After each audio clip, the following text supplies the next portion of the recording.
Welcome to spicy Tamizha. Hi friends, இன்றைக்கி நாம் சூப்பரான ஒரு சிக்கன் ரெசிபி தான் பார்க்க போகிறோம். நாட்டுக்கோழி உப்பு கறி. இது மசாலா எல்லாம் ரொம்ப கம்மியாக தான் யூஸ் பண்ணணும், ஆனால் டேஸ்ட்டு ரொம்ப ரொம்ப நல்லாயிருக்கும். வாங்க எப்படி சமைக்கிறதுன்னு பார்த்துடலாம். முதல்ல அரைக்கிறதுக்கு தேவையான மசாலா எல்லாம் பார்த்துடலாம். 1 டீஸ்பூன் சீரகம், 1 டீஸ்பூன் சோம்பு, இது ரெண்டையும் நல்லா அரைச்சி எடுத்துக்கணும். வறுக்க வேண்டாம், அப்படியே அரைச்சி எடுத்துக்கலாம்.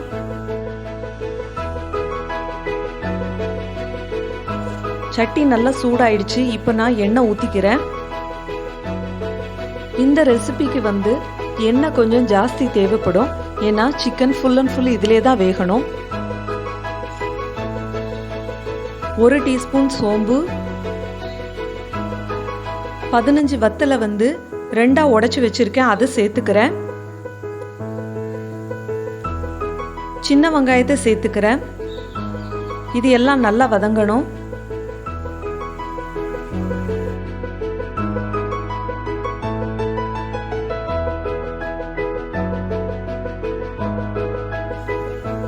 ரெண்டு டீஸ்பூன் இஞ்சி பூண்டு பேஸ்ட் சேர்த்து நல்லா வதக்கி விட்டுக்கிறேன்.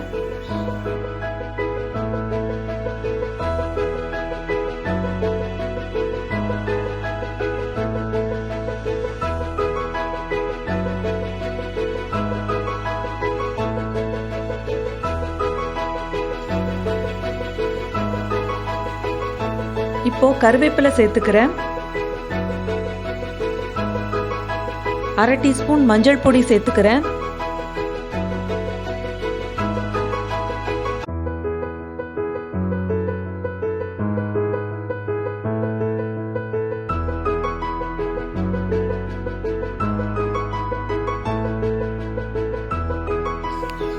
இப்போ க்ளீன் பண்ணி வச்சிருக்க சிக்கனை சேர்த்து நல்லா வதக்கி விட்டுறலாம்.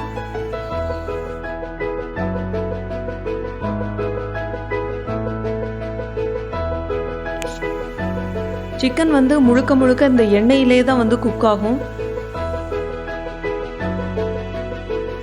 இது எண்ணெயிலே வேகிறதுனால டேஸ்ட் ரொம்ப ரொம்ப நல்லா இருக்கும். சாதத்தோடு அப்படியே பசைஞ்சு சாப்பிட்றதுக்கு ரொம்ப நல்லா இருக்கும்.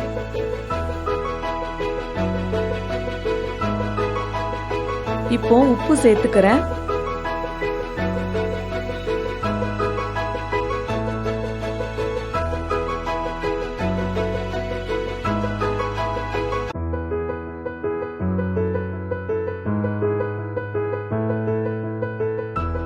இது வேகிறதுக்கு ஒரு 1/2 மணி நேரத்தில் இருந்து 3/4 மணி நேரம் வரைக்கும் ஆகும். இந்த சிக்கன்ல இருந்து வர்ற தண்ணியிலே அது வெந்துடும். இப்போ அரைச்சி வச்சிருக்க சீரகம் சோம்பு பேஸ்ட் சேர்த்துக்கிறேன். இதுக்கு வேற எந்த மசாலாவும் சேர்க்க வேண்டியதில்லை. மல்லிப்பொடி, கரம் மசாலா எதுவுமே சேர்க்க தேவையில்லை.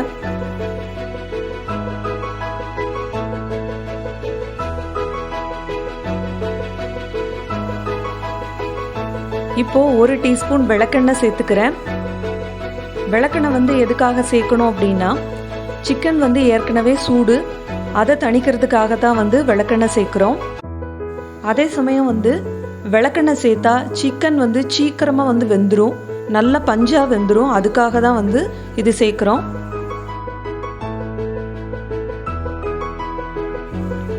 இப்போ சிக்கன் சூப்பராக வெந்துருச்சு.